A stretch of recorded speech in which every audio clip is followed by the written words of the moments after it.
Dear students, myself Chandrakant Sarkiri, Government First Grade Women's College, Bailongal,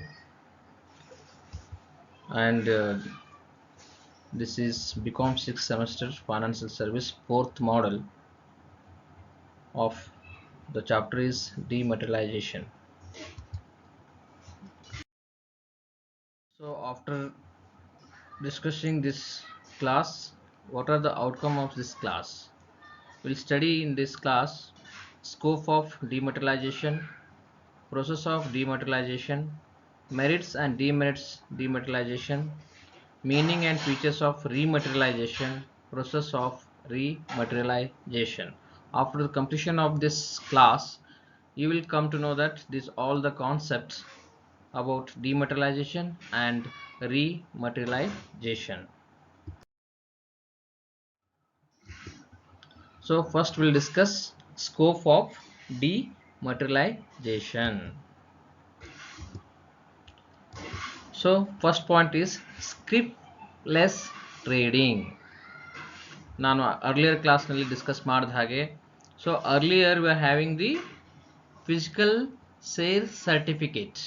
If the shareholder is buying the shares from any company, they used to issue the physical share certificate. After introduction of the dematerialization, the trading is started in scriptless. So the sales of shares or buying of shares through paperless. There is no physical form is required in dematerialization. All trading is paperless. Okay, whatever shares you are buying or you are selling, that is in a paperless form. ನಾವೇನ shares ಅನ್ನು ಮಾರಾಟ ಮಾಡಲಿ ಅಥವಾ ಖರೀದಿ ಮಾಡಲಿ, ಅದು paperless ಆಗಿ ಅಥವಾ ಯಾವುದೇ ಪೇಪರ್ ಅನ್ನು ನಾವು ಇಲ್ಲಿ ಬಳಸೋದಿಲ್ಲ, ಎಲ್ಲಾನು ಸ್ಕ್ರಿಪ್ಟ್ಲೆಸ್ ಟ್ರೇಡಿಂಗ್ ನ ಆಗ್ತೈತಿ. Next, transfer of ownership. ಇಲ್ಲಿ ಏನಾಗುತ್ತೆ, buyer and seller are registered with the depositories. So earlier in physical certification, if I am selling the shares, the company has to take back that, and if other person is buying the same shares, so they has to issue again.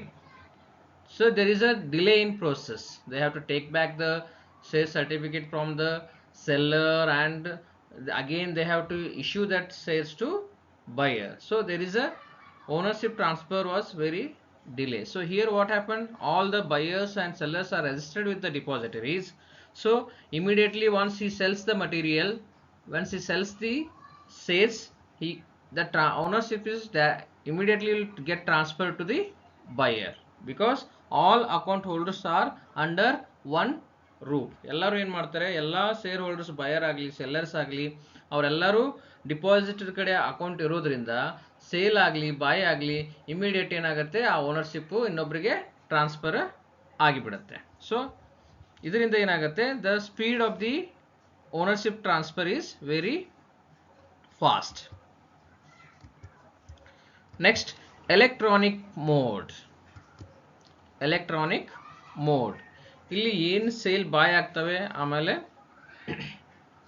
Cell ಆಗ್ತವೆ, that is all through electronic mode only. There is no paper or physical share certificate is involved. Everything is electronically. The demat account opening and closing and the buying of the shares, and to see the status of the company and to get the details of the company, everything is in a electronic mode only.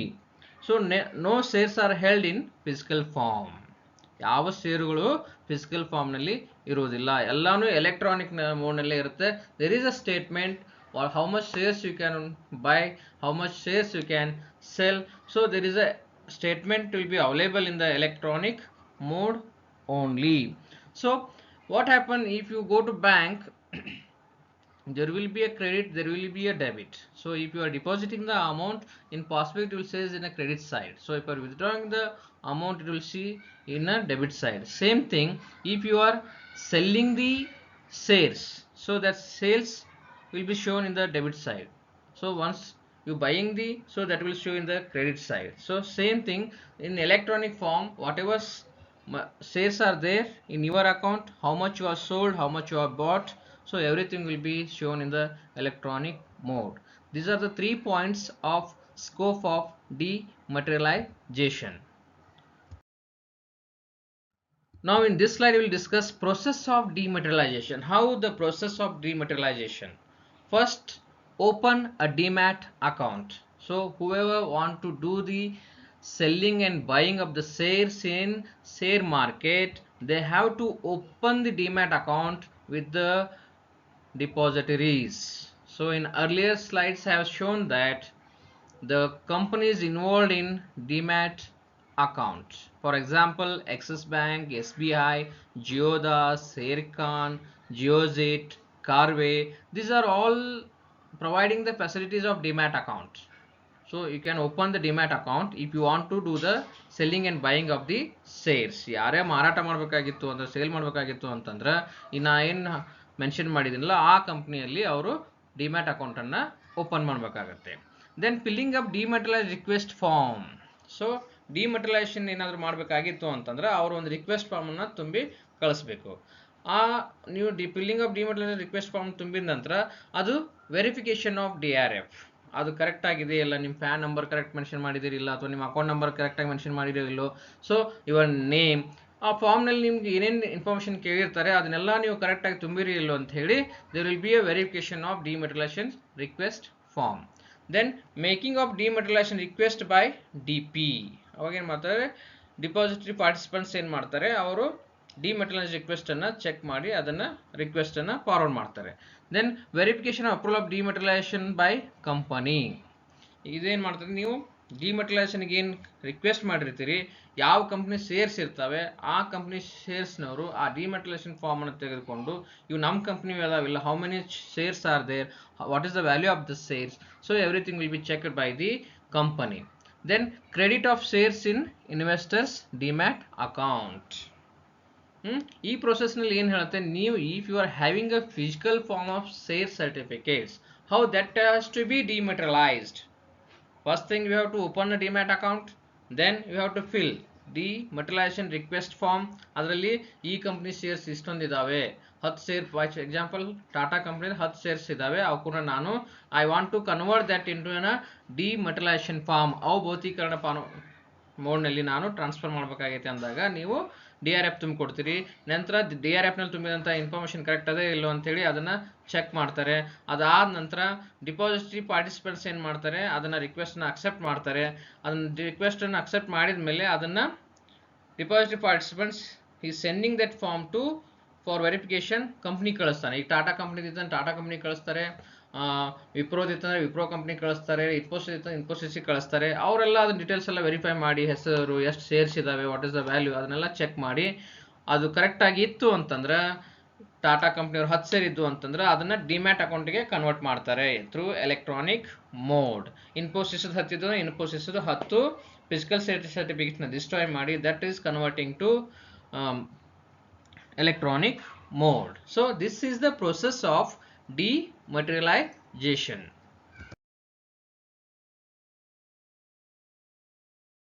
Next we'll look after merits and demerits of the dematerialization. Dematerialization ದು importance ಏನು ಅಥವಾ merits ಏನು ಅನ್ನೋದನ್ನು ನಾವು, ಲಾಭಗಳು ಏನಿದಾವೆ ಅದನ್ನು ಈ ಸ್ಲೈಡ್ಸ್ನಲ್ಲಿ ನಾವು ಡಿಸ್ಕಷನ್ನ ಮಾಡೋಣ. So first merit is for investors. Investor ಅಂದರೆ shareholders who are interested to invest in the companies capital. ಅವ್ರಿಗೆ ನಾವೇನಂತ ಹೇಳ್ತೀವಿ, ಇನ್ವೆಸ್ಟರ್ಸ್ ಅಂತ ಹೇಳ್ತೀವಿ. ಅವರಿಗೆ ಆಗುವಂತಹ ಲಾಭಗಳು ಏನು ಅನ್ನೋದನ್ನು ನಾವು ಈ ಸ್ಲೈಡ್ನಲ್ಲಿ ಡಿಸ್ಕಷನ್ನ 1 by 1 ಮಾಡೋಣ.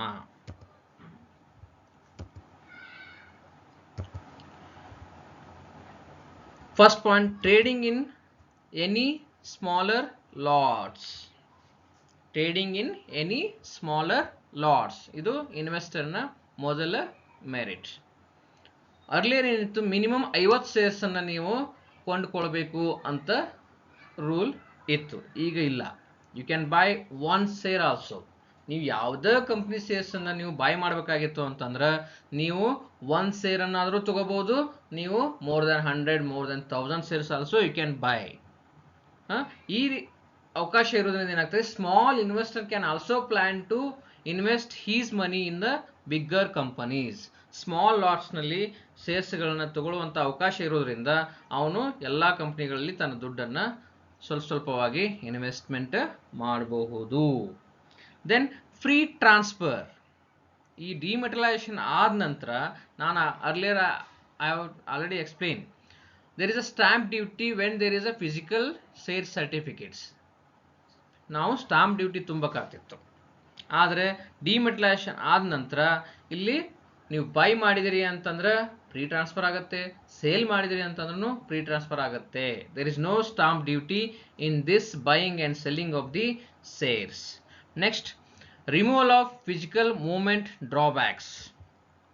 ಫಿಸಿಕಲ್ ಮೂವ್ಮೆಂಟ್ ಡ್ರಾಬ್ಯಾಕ್ಸ್ ಮೊದಲು ನಾವೇನು ಡಿಸ್ಕಷನ್ ಮಾಡಿದ್ವಿ, why the dematerialisation introduce in the world. Main ಅಂದರೆ there is a drawbacks of physical movements. Postage delay ಆಗ್ಬೋದು, ಕಳೆದು ಹೋಗ್ಬೋದು, ಡೂಪ್ಲಿಕೇಟ್ ಇಶ್ಯೂ ಮಾಡಲಿಕ್ಕೆ ಲೇಟ್ ಆಗ್ಬೋದು, ಇಂಥ ಸಾಕಷ್ಟು ಪಾಯಿಂಟ್ಸ್ನ ನಾವು ಅರ್ಲಿಯರ್ ಕ್ಲಾಸಲ್ಲಿ ಡಿಸ್ಕಷನ್ ಮಾಡಿದ್ವಿ. ಅದೆಲ್ಲನೂ ಏನಾಯ್ತು, ಎಲ್ಲನೂ ಡಿಮೆಟಲೈಸೇಷನ್ ಆದ ನಂತರ ಅದನ್ನೆಲ್ಲನೂ ರಿಮೂವಲ್ ಆದವು. Then financial facility. Next one is financial facility. The dematerialization provides easy finance. ನನ್ನ ಹತ್ರ ಫಾರ್ ಎಕ್ಸಾಂಪಲ್ ಶೇರ್ ಹೋಲ್ಡರ್ಸ್ ಹತ್ರ 100 ಇನ್ಫೋಸಿಸ್ ಶೇರ್ಸ್ ಇದ್ದು, the value of the 100 shares is around 20,000 rupees. ಅದನ್ನು ನಾನು ಪ್ಲೆಜ್ ಅಥವಾ ಹೈಪೋಥಿಕೇಶನ್ ಮಾಡಿ I can take the loan from the banks. ಈ ಫೆಸಿಲಿಟಿನೂ ಏನು ಮಾಡ್ತಾರೆ, ಈ ಡಿಮೆಟಲೈಸೇಷನ್ನಲ್ಲಿ ಇರುತ್ತೆ. Then safety measures. ಇಲ್ಲೇನಾಗುತ್ತೆ, there is a facility of locking the accounts. The secret code is provided by the depository participant to each investor. The securities account held in the dematerialized form is safer than the physical mode. There is a password. ಆ password ನಿಮ್ಗೆ ಅಷ್ಟೇ ಗೊತ್ತಿರುತ್ತೆ. ಅದಕ್ಕೆ ನಾವೀಗ by chance physical share ಸರ್ಟಿಫಿಕೇಟ್ಸನ್ನು ಮನೇಲಿ ಇಟ್ವಿ ಅಂತಂದರೆ, ಯಾರಾದರೂ ಕಳ್ತನ ಮಾಡಿದ್ರು ಅಂತಂದ್ರೆ ಅಥವಾ ಕಳೆದು ಹೋದು ಅಂತಂದ್ರೆ it's a huge loss for us. ಆದರೆ ಇಲ್ಲೇನಾಗುತ್ತೆ, ನಿಮಗೆ ಕೋಡ್ ಕೊಟ್ಟಿರ್ತಾರೆ, ಅದು ನಿಮ್ಮ ಅಕೌಂಟ್ನಲ್ಲೇ ಇರುತ್ತೆ in electronic mode. So the safety measures is more in dematerialisation. Then next point is time saving. ಇಲ್ಲೇನಾಗುತ್ತೆ, immediately within 1 minute you can sell the shares, you can buy the shares. ಇಲ್ಲಿ time saving ಆಗುತ್ತೆ. ಆದರೆ physical ಸರ್ಟಿಫಿಕೇಟ್ನಲ್ಲಿ ಏನಿತ್ತು, you have to approach the postal department. The postal department has to give the form. Then you have to fill up the form. That form has to send to companies. Then the company has to verify the forms. So there is a lot of time waste in the physical certificates. Now after converting the dematerialization, the time is saved in a lot. ಇಲ್ಲೇನಾಗುತ್ತೆ, ಸಾಕಷ್ಟು ಸಮಯ ಉಳಿಯುತ್ತೆ ನಮಗೆ buying selling ಶೇರ್ಸ್ನ ಮಾಡುವಾಗ. ನಮ್ಮಲ್ಲಿ ನಾವು immediate 1 minute ಒಳಗೆ ನಾವು sale ಮಾಡ್ಬೋದು ಅಥವಾ ಬೈನು ಮಾಡ್ಬೋದು. Then easy receipts. Easy receipts, ನಾವು ಶೇರನ್ನು ಸೇಲ್ ಮಾಡಿದ್ವಿ ಅಂತಂದರೆ ನಮಗೆ ವಿತಿನ್ 1 days ಆರ್ 2 days ಒಳಗೆ ಇಮಿಡಿಯೇಟ್ಲಿ ನಮ್ಮ ಅಕೌಂಟಿಗೆ ದುಡ್ಡು ಬಂದು ಬೀಳುತ್ತೆ. ಆದರೆ ಬುಕ್ಸ್ನಲ್ಲಿ ಏನು ಹೇಳಿದ್ರೆ 3 days ಅಂತ ಹೇಳಿದರೆ, within 1 days also you can get the money. Immediately buy ಮಾಡಿದ್ರಿ ಅಂತ ಅಲ್ಲಿ ಅವಾಗ ಫಿಸಿಕಲ್ ಸರ್ಟಿಫಿಕೇಟ್ಸ್ ಆಗಿದ್ದಿಲ್ಲ. ನೀವು ಸೇಲ್ ಮಾಡಿದ ನಂತರ ಆ ಸೇಲ್ ಮಾಡಿದ ಸರ್ಟಿಫಿಕೇಟ್ಸ್ನ ನೀವು again you have to send to company. ಅವ್ರು ಅದನ್ನೆಲ್ಲ ವೆರಿಫೈ ಮಾಡಿ ಆಮೇಲೆ ನಿಮ್ಮ ಅಕೌಂಟ್ ನಂಬರ್ ತೊಗೊಂಡು ಅವ್ರು ದುಡ್ಡು ಹಾಕಬೇಕಾಗಿತ್ತು. ಆದರೆ ಡಿಮೆಟಲೈಸೇಷನ್ ಆದಮೇಲೆ the process is very very fast. You can receive the money immediate. Next, ಇನ್ನು ಕಾರ್ಪೊರೇಟ್ ಕಂಪನಿಗಳಿಗೆ ಏನೇನು ಮೆರಿಟ್ಸ್ ಇದ್ದಾವೆ, ಡಿಮೆಟಲೈಸೇಷನ್ನಿಂದ ಕಂಪ್ನಿಗಳಿಗೆ ಏನೇನು ಮೆರಿಟ್ಸ್ ಇದ್ದಾವೆ ಅನ್ನೋದನ್ನು ಈ ಸ್ಲೈಡ್ಸ್ನಲ್ಲಿ ನಾವು ನೋಡೋಣ. First one, reduction in records. After dematerialisation the records are very less. ಆವಾಗ ನೀವು ಯಾರ್ಯಾರು ಸೇಲ್ ಮಾಡಿದ್ರೆ ಅವ್ರದ್ದು ರಿಜಿಸ್ಟರ್ ಮೇಂಟೈನ್ ಮಾಡಬೇಕು, ಎಷ್ಟು ಸೇಲ್ ಆಗಿದಾವೆ, ಈಗೇನಿಲ್ಲ, ಎಲ್ಲಾನು electronic mode. The records are very less ನಾವು. So this is also one of the merits to the are benefit to the corporate people. Next, investors friendly. The company will have better relations with investors. It can directly credit the rights, bonus to demat account, dividend to bank accounts. ಏನಾದರೂ ಕಂಪ್ನಿಗಳು dividend issue ಮಾಡಿದ್ರು ಅಂತಂದರೆ immediately ನೀವು ಕೊಟ್ಟಂಥ bank ಅಕೌಂಟಿಗೆ ಅದು ಬಂದು credit ಆಗಿಬಿಡುತ್ತೆ. ಅವಾಗ ಏನಾಗುತ್ತೆ, ನಿಮ್ಮದು ರಿಲೇಷನ್ಶಿಪ್ಪು ಬಿಲ್ಟಪ್ ಹಾಕೋತಾ ಹೋಗುತ್ತೆ. ಸೊ ಇನ್ವೆಸ್ಟರ್ ಫ್ರೆಂಡ್ಲಿ ಆಗಿಬಿಡ್ತಾರೆ ಅವರು. ಅಂದರೆ ನೀವು ಕರೆಕ್ಟ್ ಟೈಮಿಗೆ ಡಿವಿಡೆಂಡ್ ಸಿಗ್ತಾ ಇತ್ತು ಅಂತಂದರೆ you will have a belief in that company. So again you can invest more money in that company. So ಈಗೇನಾಗಿದೆ, corporate world because of dematerialisation they have become the friends, investor friendly environment create ಆಗಿದೆ. So this is also one of the benefit to the corporate people. Then company gains goodwill. The reputation of the company increases. ನೀವು ಕರೆಕ್ಟಾಗಿ dividend ಕೊಡ್ತಾ ಇದ್ರಿ, ಆಮೇಲೆ ನಿಮ್ಮ performance ಮಾರ್ಕೆಟ್ನಲ್ಲಿ ಚೆನ್ನಾಗಿತ್ತು ಅಂತಂದ್ರೆ, ಆಮೇಲೆ ನೀವು ಹೆಚ್ಚಿಗೆ ಸೇಲ್ ಮಾಡೋದು ಬೈ ಮಾಡೋದು ಮಾಡ್ತಾ ಇದ್ರಿ ಅಂತಂದ್ರೆ ಆ company good will get increase. ಈಗ ನಿನ್ನೆ ಟಿ ವಿ ನೈನಲ್ಲಿ ತೋರಿಸ್ತಾ ಇದ್ರು, ಅಮೆರಿಕಾದಲ್ಲಿ ಕೊರೋನಾ ವೈರಸ್ಗೆ ಒಂದು ಔಷಧನ ಕಂಡು ಹಿಡಿದಿದ್ದಾರೆ ಅಂತೇಳಿ ಸುದ್ದಿ ಬಂದಿದೆ. ಜಸ್ಟ್ ಇನ್ನೂ ಅದು ಟೆಸ್ಟಿಂಗ್ ನಡೀತಾ ಇದೆ. ಅದು ಟೆಸ್ಟಿಂಗ್ ನಡೆದಿದ್ದು ಕೆಲವೊಂದಿಷ್ಟು ಮಂದಿ ಮೇಲೆ ಸಕ್ಸಸ್ ಆಗಿದೆ ಅನ್ನೋ ಉದ್ದೇಶಕ್ಕಾಗಿಯೇ ಆ ಶೇರ್ಸ್ ವ್ಯಾಲ್ಯೂ ಇನ್ಕ್ರೀಸ್ ಆಗಿಬಿಡ್ತು. ಯಾಕಂದ್ರೆ ಅದನ್ನ ಅಷ್ಟು ಇಂಪಾರ್ಟೆಂಟ್ ಇದೆ ಈ ಸದ್ಯ. ಕೊರೋನಾ ವೈರಸ್ಗೆ ಏನಾದರೂ ಮೆಡಿಸಿನ್ ಕಂಡು ಹಿಡಿದ್ರೆ ಅವಾಗ ಏನಾಗುತ್ತೆ, ಅದ್ರ ಗುಡ್ ವಿಲ್ ಆಟೋಮೆಟಿಕ್ಲಿ ಏನಾದ್ರೆ ಅದ್ರ ಶೇರ್ ಇನ್ಕ್ರೀಸ್ ಹೆಚ್ಚಾಗೋದು ಹೋದಾಗ investors will approach to that company to buy the shares. ಅವಾಗ ಏನಾಗುತ್ತೆ, ಆಟೋಮೆಟಿಕ್ಲಿ ಅವ್ರ ಶೇರ್ ವ್ಯಾಲ್ಯೂ ಹೆಚ್ಚಾಗುತ್ತೆ, ಅವ್ರ ಗುಡ್ ವಿಲ್ ಹೆಚ್ಚಾಗುತ್ತೆ. ಈ ಡಿಮೆಟಲೈಸೇಷನ್ ಇಂದ ಏನಾಗುತ್ತೆ, company will get good will. ಅಂದರೆ ಸೆಲ್ಲಿಂಗ್ ಆ್ಯಂಡ್ ಬೈಯಿಂಗಲ್ಲಿ ಏನೂ ಡಿಫಿಕಲ್ಟಿ ಆಗಲಿಲ್ಲದಕ್ಕೆ ಅವ್ರು ಏನು ಮಾಡ್ತಾರೆ. ಆ್ಯಂಡ್ ಡಿಮೆಟಲೈಸೇಷನ್ ಒಳಗೆ ಏನಾಗುತ್ತೆ, company if company is good they are rating A, if more than good A1. So like that they are bifurcating the companies also in the share market. So that will be also one of the benefit to the corporate people. Next, what are the merits for economy? ಆರ್ಥಿಕತೆಗೆ ಏನು benefits ಇದಾವೆ dematerialisation ಇಂದ? First one, better function of stock exchange. Dematerialisation ಆದ ನಂತರ ಅದನ್ನೆಲ್ಲಾನು ಒಂದೇ ಅಡಿಯಲ್ಲಿ ತಂದಿರುವುದರಿಂದ better functioning of stock exchange. ಇಲ್ಲೇನಾಗುತ್ತೆ, ಸ್ಟಾಕ್ ಎಕ್ಸ್ಚೇಂಜನ್ನು ಈಸಿಯಾಗಿ ನಾವು ಸೆಲ್ಲಿಂಗು ಬೈಯಿಂಗು ಮಾಡಬಹುದು. ಸೊ ಇದರಿಂದ ಏನಾಗುತ್ತೆ, ಎಕನಾಮಿಗೆ ಟ್ಯಾಕ್ಸ್ ಮುಖಾಂತರ it was helping to the government. They are charging the GST on selling of the shares, and whatever service charges is charged by the depository companies, demat account companies, for on that they are charging the GST also. Then next one, the value and volume of trade in stock exchange increases. ಈ dematerialization ಆದ ನಂತರ ಎಲ್ಲ ಕಂಪನಿಗಳು, ಹೊಸ company ಏನು introduce ಮಾಡ್ತಿರ್ತಾರೆ ಅವರು, if they want to get the capital they are also approaching to the share market through dematerialisation only. So ಇಲ್ಲೇನಾಯಿತು, ಸ್ಟಾಕ್ಗಳು ಶೇರ್ಸ್, ಸಾಕಷ್ಟು ಕಂಪ್ನಿ ಶೇರ್ಸ್ಗಳು ಡಿಮೆಟಲೈಸೇಷನ್ ಫಾರ್ಮ್ನಲ್ಲಿ ಬಂದಿರೋದ್ರಿಂದ ಸ್ಟಾಕ್ ಎಕ್ಸ್ಚೇಂಜಿದ್ದು ಟ್ರೇಡ್ ಇನ್ಕ್ರೀಸ್ ಆಕೋತಾ ಹೋತು. Then it attracts the small investors towards capital market. ನಾ ಹೇಳಿರೋ ಹಾಗೆ investors merits ಅಂತ ಹೇಳಿರೋ ಹಾಗೆ ಒಂದು ಶೇರ್ ಆದರೂ ನಾವು ಯಾವುದೇ ಕಂಪ್ನಿ ಒಂದು ಶೇರ್ ಆದ್ರೂ ತಗೋಬಹುದು. ಇದರಿಂದ ಏನಾಯಿತು, ಡಿಮೆಟಲೈಸೇಷನ್ ಆದ ನಂತರ ಈ ಬೆನಿಫಿಟ್ ಕೊಟ್ಟಿರೋದ್ರಿಂದ small investor also started to invest their money in a capital market. ಅವರು ಏನು ಮಾಡಾಕತ್ರು, ನಾನು ಒಂದು ಶೇರ್ ತೊಗೋಬೋದು ಕಡಿಮೆ ರೇಟ್ನಲ್ಲಿ ಇದೆ ಅಂಥೇಳಿ. ಈ ರೀತಿ ಸಣ್ಣ ಇನ್ವೆಸ್ಟರ್ಸ್ನು ಕ್ಯಾಪಿಟಲ್ ಮಾರ್ಕೆಟ್ ಕಡೆ ಅಟ್ರಾಕ್ಟ್ ಆಗ್ತಾ ಹೋದರು. Next, it creates new employment opportunities. ಈಗ ನೋಡ್ರಿ, ಮೊದಲ ಶೇರ್ ಖಾನ್, ಕಾರ್ವೆ, ಜಿಯೋಜೆಟ್ ಅಷ್ಟೇ ಕಂಪ್ನಿ ಇದ್ದು, ಈಗ ಸಾಕಷ್ಟು ಕಂಪ್ನಿಗಳಿದಾವೆ. ನೀವು ಇಂಟರ್ನೆಟ್ಟಲ್ಲಿ ನೀವು ಸರ್ಚ್ ಮಾಡಿದ್ರಿ ಅಂತಂದರೆ ಇಂಪಾರ್ಟೆಂಟ್ ಡಿಮ್ಯಾಟ್ಸ್ ಅಕೌಂಟ್ ಕಂಪ್ನೀಸ್ ಅಂತಂದರೆ ಈಗ SBI ಇದೆ, HDFC ಇದೆ, ಆಕ್ಸಿಸ್ ಬ್ಯಾಂಕ್ ಇದೆ, ICICI ಇದೆ, ಸಾಕಷ್ಟು. The banking sector also started to in demat account companies. They are also approaching the customers to open the demat account in their banks. There is a separate cell who are looking after the securities. So it creates a new employment opportunities for everybody. The revenue to the stock exchanges and government increases. ಎಷ್ಟು ಜನ capital ಮಾರ್ಕೆಟ್ನಲ್ಲಿ ಶೇರನ್ನು ಬಾಯಿಂಗು selling ಮಾಡ್ತಾರೆ, ಅದರ ಮೇಲೆ ಟ್ಯಾಕ್ಸಸ್ಸನ್ನು ಗೌರ್ಮೆಂಟ್ಗೆ ತುಂಬಬೇಕಾಗತ್ತೆ. ಇದರಿಂದ ಏನಾಯಿತು, government revenue automatically increase ಆಗೋತಾ ಹೋತು. The improved competitiveness in the international market.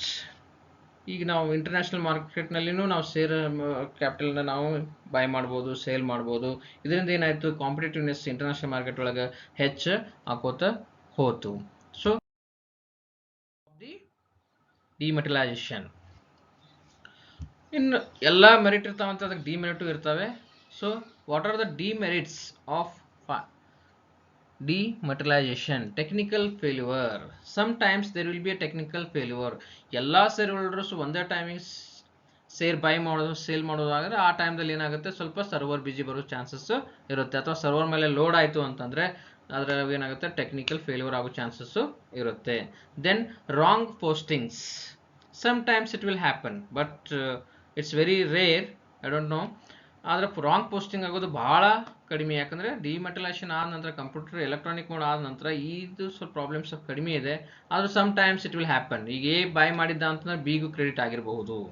So ಅದರಿಂದ ರಾಂಗ್ ಪೋಸ್ಟಿಂಗ್ ಆಗೋ ಚಾನ್ಸಸ್ಸು ಇರುತ್ತೆ. ಹೆವಿ ಚಾರ್ಜಸ್, ಇದು ಒಂದು ಡಿಮೆರಿಟ್ಸ್. ಇಲ್ಲೇನಾಗುತ್ತೆ, ಸ್ಟಾಂಪ್ ಡ್ಯೂಟಿ ಅಂತೂ ಇಲ್ಲ. ಅವರು ಏನು ಡಿಪಾಸಿಟ್ ಪಾರ್ಟಿಸಿಪೆಂಟ್ಸ್ ಇರ್ತಾರೆ, ಕಂಪ್ನಿಗಳು ಇರ್ತಾರೆ, ಅವರು ಏನು ಮಾಡ್ತಾರೆ, ಶೇರ್ ಹೋಲ್ಡರ್ಸ್ ಮೇಲೆ ಚಾರ್ಜಸ್ಸನ್ನು ಜಾಸ್ತಿ ಮಾಡ್ತಾರೆ. ಬೈಯಿಂಗ್ ಮಾಡಬೇಕಾದ್ರೂ ಚಾರ್ಜ್ ಮಾಡ್ತಾರೆ, ಸೇಲ್ ಮಾಡಬೇಕಾದ್ರೂ ಚಾರ್ಜ್ ಮಾಡ್ತಾರೆ. ಅದಕ್ಕಾಗಿ ಇದು heavy charges will be involved in dematerialisation. These are the 3 points, demerits of the demetalization. One is technical failure, one is wrong posting, one is heavy charges.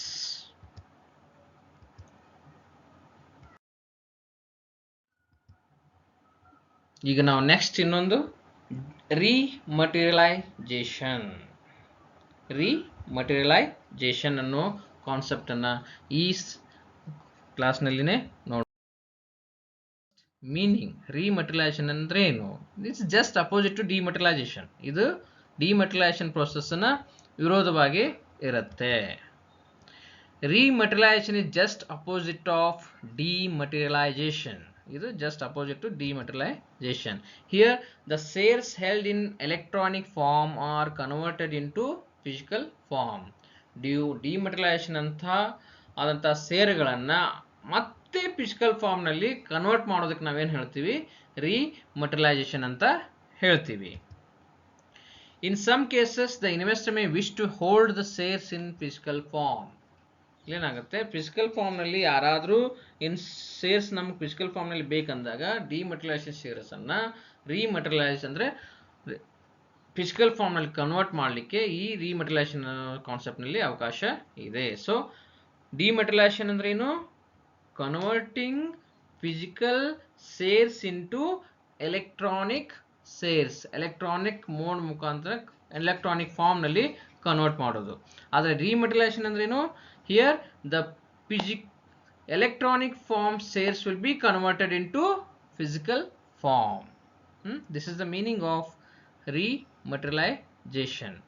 It is the company that has to print the shares and return to client.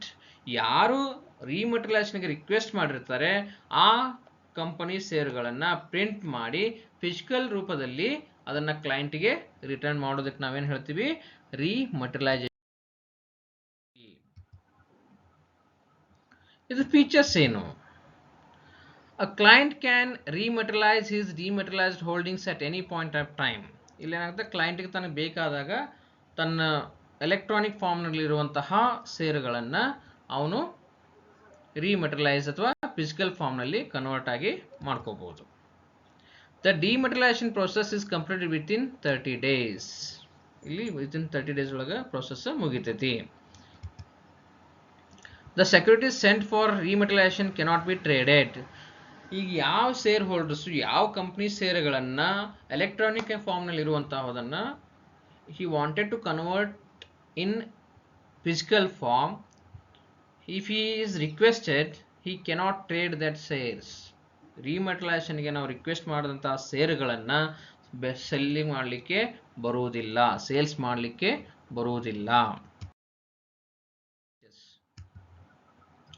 Then what is the process of rematerialization? Submit a request to the DP, depository participant ಗೆ ನಾವು ಏನು ಮಾಡಬೇಕಾಗುತ್ತೆ, client request ಮಾಡಬೇಕಾಗತ್ತೆ. Next verification of form by DP. ಈಗ ನಾವೇನು ಮಾಡ್ತೀವಿ, client ಒಂದು form ತುಂಬಿ ನಾ ಈ ಷೇರುಗಳನ್ನು ನನಗೆ ಫಿಸಿಕಲ್ ಫಾರ್ಮ್ನಲ್ಲಿ ಕನ್ವರ್ಟ್ ಮಾಡಬೇಕಾಗಿದೆ ಅಂತ ರಿಕ್ವೆಸ್ಟ್ ಮಾಡಿದ ಮೇಲೆ ಅದನ್ನು ಡಿಪಾಸಿಟಿವ್ ಪಾರ್ಟಿಸಿಪೆಂಟ್ ಏನು ಮಾಡ್ತಾರೆ, ಅದನ್ನು ಫಾರ್ಮನ್ನು ಅವ್ರು ಕರೆಕ್ಟಾಗಿ ತುಂಬಿದಾರ ಇಲ್ಲೋ, ನಂಬರ್ ಆಫ್ ಶೇರ್ಸ್ ಎಷ್ಟಿದ್ದಾವೆ, ಅದಕ್ಕೆ ವ್ಯಾಲ್ಯೂ ಕರೆಕ್ಟ್ ತುಂಬಿದಾರ ಇಲ್ಲೋ, ಯಾವ ಕಂಪ್ನಿ ಶೇರ್ಸ್ ಇದ್ದಾವೆ ಅದನ್ನೆಲ್ಲನೂ ಅವರು ವೆರಿಫೈ ಮಾಡ್ತಾರೆ. Verify the client signature by DP. Signature client ಇದೆ ಇಲ್ಲ ಅಂತ ಹೇಳಿ ಡಿಪಾಸಿಟಿವ್ ಪಾರ್ಟಿಸಿಪೆಂಟ್ಸ್ ವೆರಿಫೈ ಮಾಡ್ತಾರೆ. Next entering the request details in DPM model system. Depository ಪಾರ್ಟಿಸಿಪೆಂಟ್ರಿ ಮಾಡೆಲ್ ಅಲ್ಲಿ ಆ ಸಿಸ್ಟಮ್ನಲ್ಲಿ ಅವ್ರು ಏನು ಮಾಡ್ತಾರೆ, ಆ ರಿಕ್ವೆಸ್ಟನ್ನು ಎಂಟ್ರಿ ಮಾಡ್ತಾರೆ. Checking the sufficient balance in client account. Sufficient balance ಐತೋ ಇಲ್ಲ ಅಂತ ಹೇಳಿ ಕ್ಲೈಂಟ್ ಅಕೌಂಟ್ನಲ್ಲಿ ಚೆಕ್ ಮಾಡ್ತಾರೆ. Generate rematerialisation request number RRN. ಮೇಗಿಂದ ಎಲ್ಲ ಪಾಯಿಂಟ್ಸ್ಗಳು ಕರೆಕ್ಟ್ ಇದ್ದು ಅಂತಂದ್ರೆ ಏನು ಮಾಡ್ತಾರೆ, ಅವರು ರಿಮೆಟಲೈಸೇಷನ್ ರಿಕ್ವೆಸ್ಟ್ ನಂಬರನ್ನು ಜನರೇಟ್ ಮಾಡ್ತಾರೆ through electronic mode only. Then entering the RRN number in request form. Once the number is generated, that will be entered in the request form. The client has given the request form to the DP. So on that they will write the RRN number. Next, RRN should be verified by other person. The request is then released to the DM, depository model, by the DP. ಈಗ ಹೆಂಗೆ ನಾವು ಒಂದು company ಕೆಲಸ ಮಾಡ್ತಿದ್ವಿ ಅಂತ ನಾವು ಮಾಡಿದ ಕೆಲಸವನ್ನು ಮ್ಯಾನೇಜರ್ ಹೆಂಗೆ ಚೆಕ್ ಮಾಡ್ತಿರ್ತಾರೆ, ಇಲ್ಲಿ ಡಿಪಾಸಿಟರಿ ಪಾರ್ಟಿಸಿಪೇಟ್ ಮಾಡಿದ RRN ಏನು ನಂಬರ್ ಹೇಗೆ ಕಳಿಸಿರ್ತಾರೆ ಅದು ಕರೆಕ್ಟಾಗಿ ಇದೆಯೋ ಇಲ್ಲ ಅಂತೇಳಿ ಒಬ್ಬರು ಡಿಪಾಸಿಟರಿ ಮಾಡಲ್ ಅಂತೇಳಿ ಇರ್ತಾರೆ, ಅವರು ಅದನ್ನು ವೆರಿಫೈ ಮಾಡ್ತಾರೆ. Next, the DM forward the request to the issuer, RNT agent electronically. ಆ ಇಶ್ಯೂವರ್ ಯಾರು ಕೊಟ್ಟಿರ್ತಾರೆ ಅವ್ರಿಗೆ ಏನು ಮಾಡ್ತಾರೆ, ಅವರು ಎಲೆಕ್ಟ್ರಾನಿಕ್ನಲ್ಲಿನೇ ರಿಕ್ವೆಸ್ಟನ್ನು ಮಾಡ್ತಾರೆ. ಈ ಕ್ಲೈಂಟು ಫಿಸಿಕಲ್ ಫಾರ್ಮ್ ಸರ್ಟಿಫಿಕೇಟ್ಸನ್ನು ಕೇಳಿದ್ದಾರೆ ಅಂಥೇಳಿ ಆ ರಿಕ್ವೆಸ್ಟ್ ಫಾರ್ಮನ್ನು ಥ್ರೂ ಎಲೆಕ್ಟ್ರಾನಿಕಲಿ ಟ್ರಾನ್ಸ್ಫರ್ ಮಾಡ್ತಾರೆ. Next, agent may report some objections. ಅದರಲ್ಲಿ ಏನಾದರೂ ಅಬ್ಜೆಕ್ಷನ್ ಇದ್ದು ಅಂತಂದರೆ ಅದನ್ನು ರಿಪೋರ್ಟ್ ಮಾಡ್ತಾರೆ. Next, print and dispatch certificates. ಎಲ್ಲಾನು ಓಕೆ ಇತ್ತು ಅಂತಂದ್ರೆ, there is no objections in the request form ಅನ್ನೋದಿತ್ತು ಅಂತಂದ್ರೆ ಏನು ಮಾಡ್ತಾರೆ, they will print and dispatches the certificates to the client. The DM downloads the information to the DPM and status of the rematerialization request is updated in the DPM. Depository model participant model ಒಳಗೆ ಏನು ಮಾಡ್ತಾರೆ, ಆ ರಿಕ್ವೆಸ್ಟನ್ನು update ಮಾಡ್ತಾರೆ. Next, the DP must inform the client about the changes in the client account following the acceptance of the request. The process. ಈ ಕ್ಲಾಸ್ನಲ್ಲಿ ನಾವು ಏನೇನು ನೋಡಿದ್ವಿ, what are the points we are discussed in this class ಅಂತ, ಒಂದು scope of dematerialisation, ಇನ್ನೊಂದು process of dematerialisation, ಇನ್ನೊಂದು merits and demerits of dematerialisation. Then in this class we have discussed the rematerialization also, meaning and features, and the process of rematerialization. So thank you students for listening my class.